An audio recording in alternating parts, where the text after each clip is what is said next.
Presiden Prabowo Subianto menyetujui pembentukan Komite Percepatan Transformasi Digital atau komite ini akan bertugas untuk menjalankan 3 hal terkait dengan digitalisasi dan mendukung untuk potensi peningkatan penerimaan pajak ke depannya.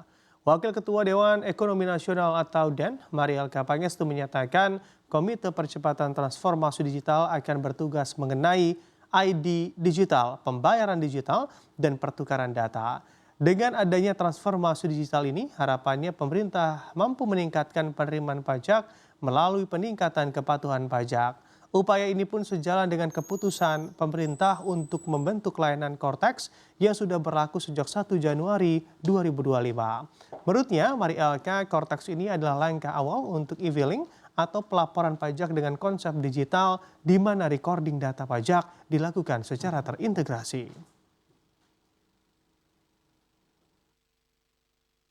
Ketahui tugas dari Dewan Ekonomi Nasional adalah membantu program-program prioritas Presiden. Jadi hari ini yang kita bahas adalah bagaimana bisa meningkatkan penerimaan pemerintah, ya. Dan kita melihat ada studi Bank Dunia yang baru-baru ini dikeluarkan bulan Desember yang di mana ada temuan bahwa apa yang disebut sebagai tax gap, ya, gap antara atau selisih antara yang benar-benar dikutip dana yang diperoleh dan dana yang seharusnya diperoleh itu 6,4% dari PDB atau sama dengan 1.500 triliun. Dan itu terdiri dari 3,7% dari PDB yang gap kepatuhan dan 2,7% karena kebijakan, ya. Nah, tadi yang kita tegaskan adalah pentingnya untuk meningkatkan kepatuhan pembayaran pajak dengan perbaikan administrasi dan juga mengurangi penghindaran pajak.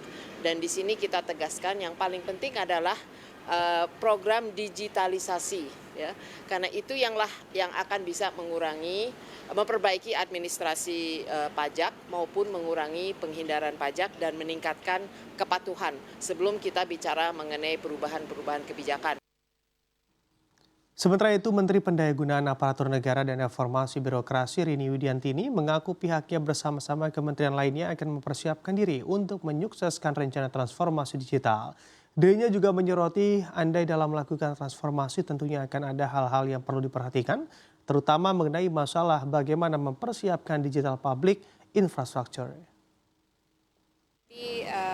Kita dari Kementerian Pan-RB tentunya dengan beberapa kementerian sudah mempersiapkan diri untuk melakukan transformasi digital pemerintah.